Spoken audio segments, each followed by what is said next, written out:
जय हिंद दोस्तों, वंदे मातरम।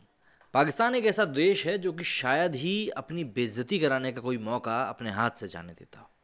मतलब कई देश ऐसे हैं जो कि अपने आप को आगे बढ़ाने की कोशिश करते हैं, विश्व पटल पर अपनी उपलब्धियां गिनाने की कोशिश करते हैं, लेकिन पाकिस्तान उन देशों में से है जो कि ये चाहता है कि विश्व पटल के ऊपर उसकी नाकामयाबी गिनी जाए। साथ ही साथ उसकी कब कब कहाँ कहाँ बेइज्जती हुई और किस किस देश ने करी है ये भी बिल्कुल रिकॉर्ड सहित दर्ज हो। क्योंकि अगर ऐसा नहीं होता तो ये देश बार बार एक ही चीज़ की गलती दोहराता नहीं। पैसों को लेकर ये कितनी जगह पर अपनी हाथ फैलाते हैं, कितनी जगहों पर जाके अपनी बकवास करते हैं, ये तो हम सभी जानते ही हैं। आईएमएफ ने तक इनको पैसा देने से मना कर दिया क्योंकि ये अपने देश के लोगों से टैक्स भी नहीं वसूल पा रहे। अब अगर आप खुद ही सोचिए कि अगर कोई देश अपने देश की जनता से टैक्स वसूल नहीं कर पा रहा है तो डेवलपमेंट कैसे होगा भाई। अब कब तक आपको भीख मिलती रहेगी और आप पैसे देते रहोगे अपने यहाँ के डेवलपमेंट के लिए। और फिर भ्रष्टाचार भी तो है ना, आपके यहाँ के मंत्रियों को, अफसरों को भी तो पैसा खाना ही है। तो फिर मतलब डेवलपमेंट तो ऐसा लगता है बहुत दूर की बात हो चुकी है। अब ऐसे में जो लेटेस्ट बेइज्जती पाकिस्तान की हुई है वो हुई है सऊदी अरब के हाथों। दिवालिया होने की कगार पर खड़े पाकिस्तान का सऊदी अरब ने एक तरह से मजाक बना दिया है।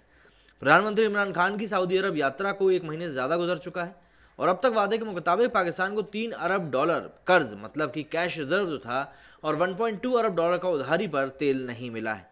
अब इमरान के सूचना मंत्री फवाद चौधरी सोशल मीडिया पर उम्मीद जता रहे हैं कि प्रिंस मोहम्मद बिन सलमान शायद इस हफ्ते पाकिस्तान को कैश रिजर्व मुहैया करा दें। वैसे रोचक बात यह भी है कि पाकिस्तान सरकार को इस कैश रिजर्व पर 3.2% की दर से सालाना ब्याज भी देना है। अब मज़े की बात तो यही है कि ये लोग ब्याज मांग रहे हैं और पाकिस्तान उन देशों में से है जो कि मतलब मूल तो बहुत दूर की बात है, ब्याज ही देते बहुत बड़ी बात है। क्या करें। मतलब देखिए, फौज और सरकार के डर से पाकिस्तान का मेन मीडिया इस मसले पर खुलकर कुछ भी नहीं बोल रहा, लेकिन यूट्यूब पर मौजूद सीनियर जर्नलिस्ट बता रहे हैं कि इस डील में सब कुछ ठीक नहीं है। इसे कुछ पॉइंट्स में समझने की कोशिश करते हैं। जैसे कि इमरान 23 अक्टूबर को सऊदी अरब गए थे और 26 को दोपहर लौटाए थे। हैरानी की बात यह है कि इन 3 दिनों में किसी डील पर दोनों देशों की तरफ से कोई बयान नहीं आया। उस दौरान पाकिस्तान का सरकार समर्थक मीडिया कहने लगा कि ये तो धार्मिक यात्रा थी। इमरान के मुल्क लौटने के 6 दिन बाद सऊदी अरब ने ऐलान किया कि वो पाकिस्तान को कुल $5 अरब का सशर्त कर्ज देंगे। सीनियर जर्नलिस्ट नजम सेठी ने कहा कि सऊदी प्रिंस को इमरान से नहीं, आर्मी चीफ से मतलब है। जब तक बाजवा ने कर्ज को हरी झंडी नहीं दिखाई दी तब तक इसका ऐलान नहीं किया गया। आमतौर पर सऊदी अरब ऐलान के 3 से 5 दिन के भीतर चेक जारी कर देता है। इस बार 1 महीना हो चुका है लेकिन इस बार कोई चेक नहीं मिला। अगर सऊदी अरब सरकार इस हफ्ते तक पाकिस्तान को कैश रिजर्व नहीं देती है तो इमरान सरकार के सामने बहुत बड़ा आर्थिक संकट खड़ा हो जाएगा। इसकी वजह है आईएमएफ और पाकिस्तान सरकार के बीच अब तक डील फाइनल नहीं हुई है। मामला कुछ हद तक काबू में भी है लेकिन फाइनल ये तभी होगा जब आईएमएफ का एग्जीक्यूटिव बोर्ड समझौते को हरी झंडी दे दे। बोर्ड मीटिंग की तारीख अभी तय नहीं है, बहुत मुमकिन है कि ये शायद नए साल में ही हो।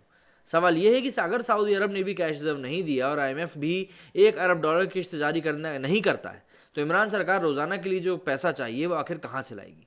सऊदी अरब ने पाकिस्तान को कुल मिलाकर $4.2 अरब का कर्ज देने की बात करी है, मतलब फौरी जो मुहैया मदद होती है उसको मुहैया कराने का वादा किया है। सऊदी पाकिस्तान के इतिहास में ऐसा कभी नहीं हुआ कि सऊदी ने पाकिस्तान को ब्याज पर कर्ज दिया हो और लौटाने की मियाद भी तय की हो। मीडिया रिपोर्ट्स की माने तो 4.2 में से $3 अरब कैश रिजर्व बल्कि $1.2 अरब की ऑयल सप्लाई मिलेगी। और मजे की बात यह है कि जो कैश रिजर्व है वो सिर्फ साख यानी कि बैंक में दिखावे के लिए है, इसे खर्च नहीं किया जा सकता। यानी इमरान सरकार चाहे भी तो इसे खर्च नहीं कर सकती। 2 साल पहले भी सऊदी अरब ने पाकिस्तान को $3 अरब का कर्ज दिया था जब इमरान खान ने मलेशिया और तुर्की के साथ मुस्लिम देशों का अलग संगठन बनाने की साजिश रचनी चाहिए तो सऊदी ने यह पैसा फौरन वापस मांग लिया। तब कोई मोहलत भी नहीं दी गई थी। नतीजा ये हुआ कि इमरान सरकार ने चीन से मनमानी ब्याज दर मतलब जिसका कि खुलासा भी नहीं हुआ था उस पर कर्ज लिया और सऊदी को लौटाया।